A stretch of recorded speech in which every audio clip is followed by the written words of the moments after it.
क्या विपक्ष का काम सिर्फ हंगामा करना होता है? क्या सच में विपक्ष अपने द्वारा उठाए गए मुद्दों को लेकर गंभीर है? इतना हंगामा क्यों किया जा रहा है जब सरकार शांति से सब मुद्दों पर चर्चा करने के लिए तैयार है? बीजेपी की सरकार विकास कराना चाहती है तो आपको उसमें भी बुरा लगता है। वो संसद हो या यूपी विधानसभा, विपक्ष हर तरफ बस हल्ला कर कर अपनी बात रखना चाहता है।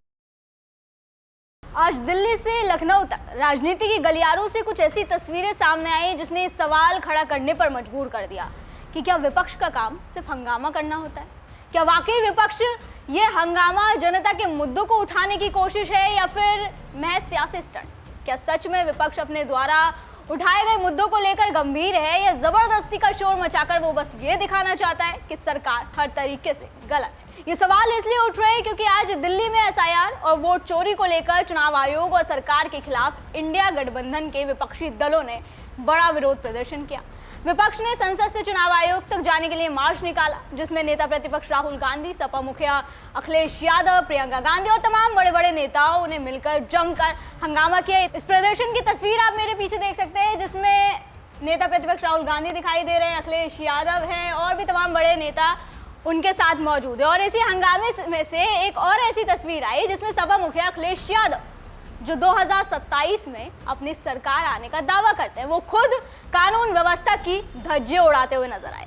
जब पुलिस द्वारा उन्हें आगे बढ़ने से रोका गया तो उन्होंने पुलिस की बैरिकेडिंग को फांदा और दूसरे तरफ पहुंच गए, जहां बैठकर वो विरोध प्रदर्शन करने लगे। आगे बढ़ने से पहले आप खुद इस वीडियो को देखिए किस तरीके से कानून व्यवस्था की धज्जियां उड़ाई जा रही है, वो भी सपा मुखिया अखिलेश यादव द्वारा।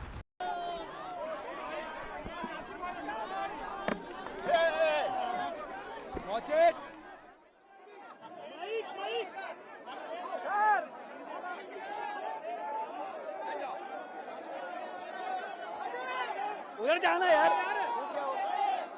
ये पहली बार नहीं है जब अखिलेश ने इस तरह की कोई हरकत करी हो। इससे पहले भी जयप्रकाश नारायण की जयंती के अवसर पर आपको याद होगा, जब उन्हें माल्यार्पण करने से रोका गया था तो उन्होंने जेपी इंटरनेशनल सेंटर के गेट को फांदा था। क्या इस तरह के नियमों का उल्लंघन करना किसी नेता को शोभा देता है? और वो भी जो खुद कानून व्यवस्था को बेहतर करने के बड़े बड़े संकेत देते हैं, बड़े बड़े संदेश देते हैं। अब अखिलेश यादव के इस हरकत पर सवाल उठ रहा है। लोगों का कहना है कि जो विपक्ष मंच पर कानून और संविधान की दुहाई देता है, वो खुद सड़क पर नियम कानून का उल्लंघन कर रहे हैं। वो पोस्ट मैं आपको दिखा देती हूँ किस तरीके से अखिलेश यादव को सोशल मीडिया पर घेरा जा रहा है, उनकी हरकत की आलोचना की जा रही है। एक सोशल मीडिया यूजर है, वो लिखते हैं कि गजब की गुंडागर्दी है, पुलिस बैरिकेड तोड़कर ऊपर से कूद के निकल गए अखिलेश यादव। कोई पुलिस वाला अगर इनको जबरदस्ती रोकता तो हंगामा खड़ा कर देते। इलेक्शन कमीशन को ऐसे लोगों पर ध्यान देना चाहिए और इस पर कार्रवाई करनी चाहिए। इसके अलावा एक और सोशल मीडिया यूजर है, वो क्या लिखते हैं? वो लिखते हैं कि अखिलेश यादव जी ने बैरिकेड फांदकर खुलेआम गुंडागर्दी का प्रदर्शन किया।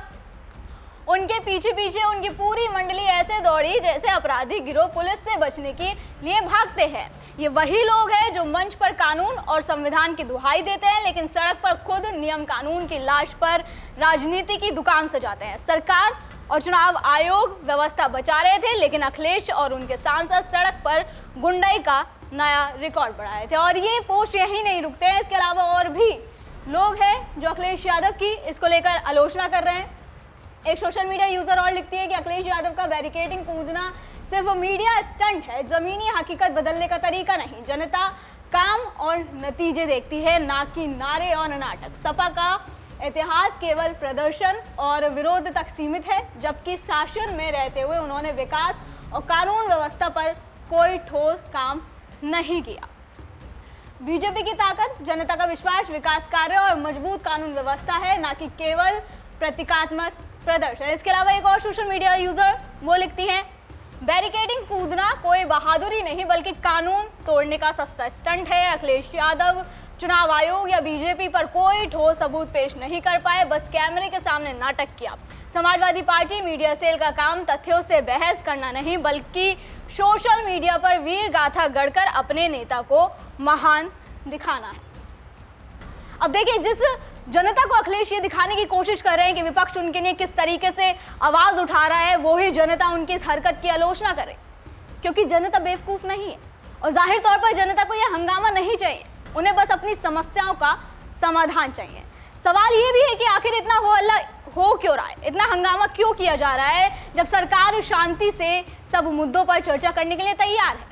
संसद में भी कई बार ये बात केंद्र सरकार द्वारा रखी जा चुकी है कि वो विपक्ष के हर सवाल का जवाब देने के लिए तैयार है, हर मुद्दों पर चर्चा करने के लिए तैयार है। लेकिन फिर भी चाहे वो संसद हो या यूपी विधानसभा, विपक्ष हर तरफ बस हल्ला कर कर अपनी बात रखना चाहता है। आज यूपी विधानसभा से भी ऐसी ही तस्वीरें देखी गई।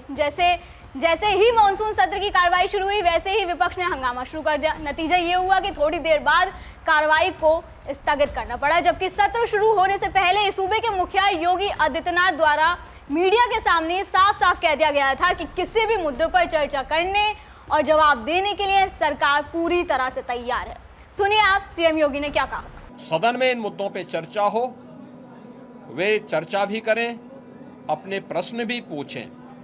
मुद्दों पर आधारित किसी भी चर्चा का जवाब देने के लिए और उस बहस को सार्थक स्तर तक पहुंचाने के लिए सरकार का पूरा सहयोग प्राप्त होगा। सरकार इसमें पूरी तरह तैयार है। यही कारण है कि विधानसभा में योगी आदित्यनाथ विपक्ष पर भड़के हुए भी दिखे। उन्होंने विपक्ष पर तंज कसा और कहा कि आप लोगों ने सत्ता में रहते हुए कुछ नहीं किया और अगर बीजेपी की सरकार विकास कराना चाहती है तो आपको उसमें भी बुरा लगता है। सुनिए क्या कह रहे हैं योगी आदित्यनाथ। कभी आप लोग कुछ नहीं किए, विकास के लिए आप लोग कुछ नहीं किए।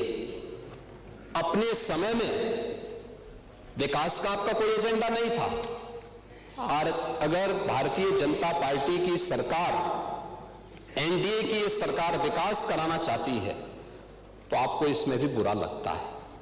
दूसरी तरफ राज्यसभा में भी विपक्ष के हंगामा जारी था। ऐसी तस्वीरें सामने आई जिससे कुछ महत्वपूर्ण बिल वो तक पास नहीं हो पा रहे हैं। इस बीच सरकार की ओर से साफ मैसेज दे दिया गया कि भाई संसद का समय बहुत ज्यादा बर्बाद हो चुका है, अब सिर्फ दोनों सदनों में बिल को पास कराया ही जाएगा, चाहे कितना भी हंगामा विपक्ष के द्वारा क्यों ना किया जाए।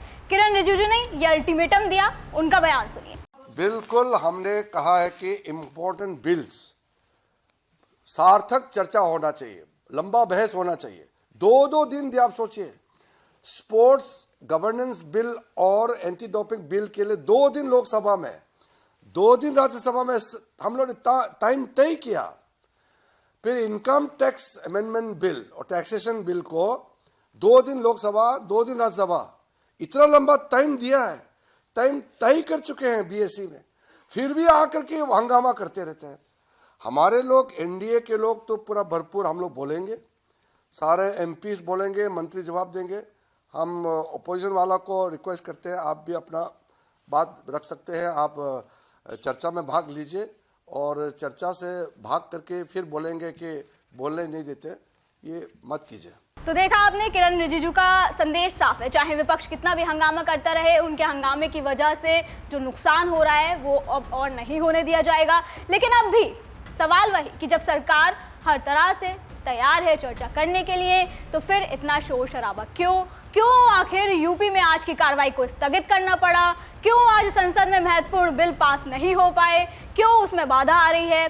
आप जनता की आवाज सरकार तक पहुंचाना चाहते हैं, तो जब आपके पास शांति से चर्चा करने का, अपनी बात रखने का पूरा मौका है, तो फिर सिर्फ हंगामे का सहारा ही क्यों लिया जा रहा है? क्या समझा जाए इसे? क्या मान लिया जाए कि ये सिर्फ आपका राजनीतिक स्टंट है? दर्शकों, आपका विपक्ष के इस हंगामे पर, इस प्रदर्शन पर क्या कहना है, हमें कमेंट करके जरूर बताएं। फिलहाल आज की वीडियो में बस इतना ही। अगली बार फिर होगी मुलाकात। आप देखते रहे GNP इंडिया, हर खबर भरोसे के साथ।